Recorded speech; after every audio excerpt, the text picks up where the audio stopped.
What's going on YouTube? Effect Records here. Today I'm bringing you a video of my '03 Mitsubishi Lancer EVO conversion build. So with that being said, let's go ahead and get started. So this week I plan on working on my intro with my actual EVO and trying to figure out some cool cinematic type shots to do with that. Because my wife just got laid off work actually, so she's home all the time so she can drive the secondary car to kind of film me to kind of get an intro going.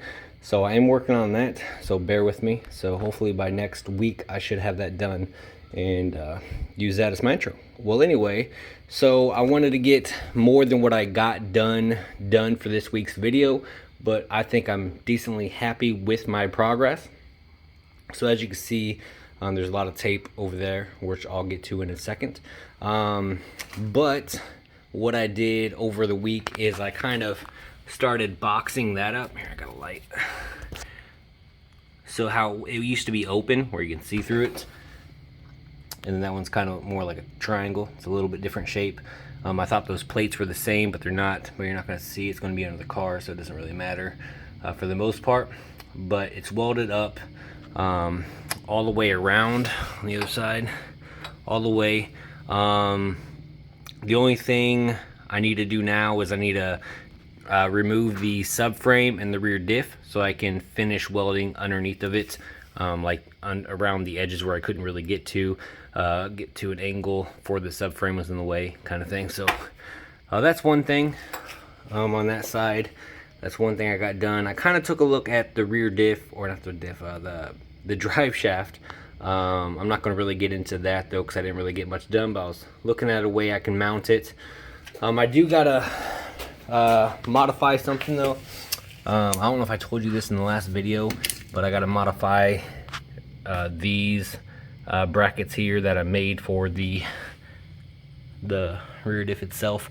So I made them too bulky and too big, and where I got to weld these like this thing.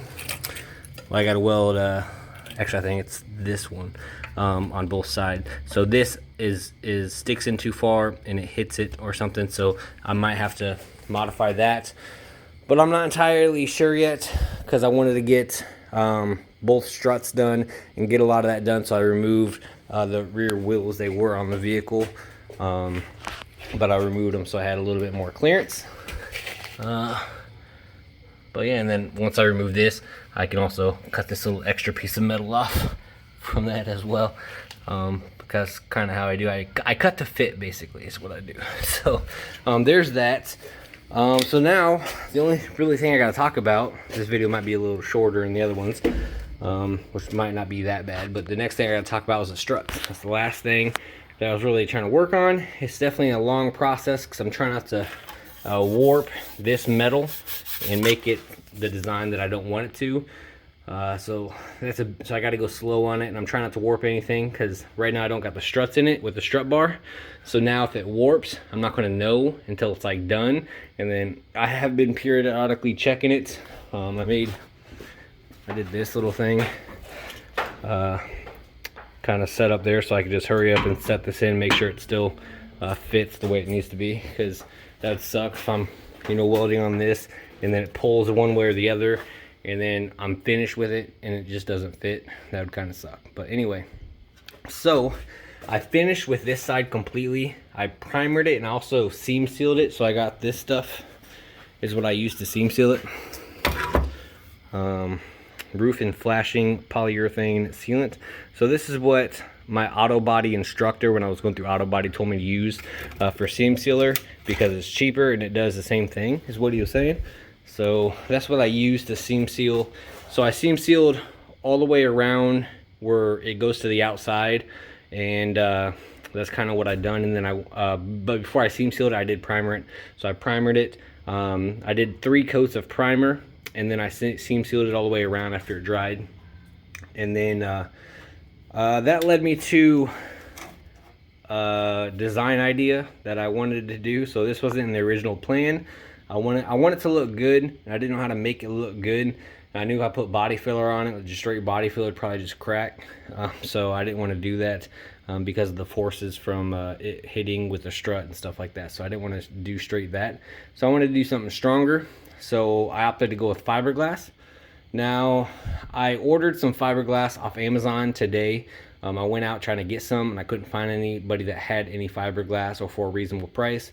So I ended up buying some. I bought resin, fiberglass, paint brushes, and a mixing cup and stuff like that on Amazon. It was about $130 for all that. I got like 164 feet of fiberglass, 12 inches long. So it should be enough for at least what I'm doing here, because I do got to stack it and make it look good. Now, this isn't done yet, so don't worry about that. But it's getting late, so I was going to call it a night tonight and go inside. But I just wanted to do this video real quick. So this isn't done by all means. It still needs some tape on it to make it a little bit more smooth. But it is, you know, taped up pretty good where it doesn't like flex like if it was just a single sheet. And there's kind of the rear. So the rear, I'm going to have it be smooth all the way back and then kind of wrap around and then come up front, and then on that side, you know, like a peak ending. So this is all going to be fiberglassed. That's kind of the plan. So I basically got the structure that holds the strut on, and then I got the fiberglass to make it, you know, look nice, and then I'm going to sand the fiberglass down real nice and then body filler it on top of that if there's any imperfections in the fiberglass. So that's kind of the plan. So that's kind of how it started. And that's basically what's under all that tape, except a primered, sealed version of it. It's right there. And then I'll show you the outside. That's basically this video, because that's all I've really done in the last week. So this is the inside of it. So I basically welded up all of the seams inside here as well. So these I plan on leaving because you're not going to see them. I'm going to spray this underbody coating, which is going to mask a lot of it, and you're not really going to see it that well. So I plan on doing some underbody coating, and I wasn't going to grind any of these down just because it'll add that much more structure, and it's going to be underbody coated, so it's going to look fine in my opinion as it is. And if I do weld or grind anything down, it'll be this little middle section here, but all the other ones are fine.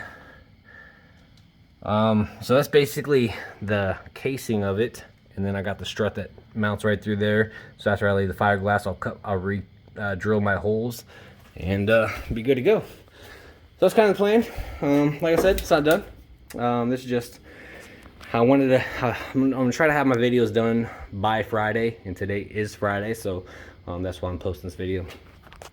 Hopefully it doesn't go to crap, because most of the stuff for the fiberglass job will come in by Sunday according to Amazon, but there is, I think the resin won't be here till Thursday, so I technically can't start until next Thursday, which kind of sucks. But hopefully by next Thursday I'll have this side completely done. Well, I should, and then also taped up.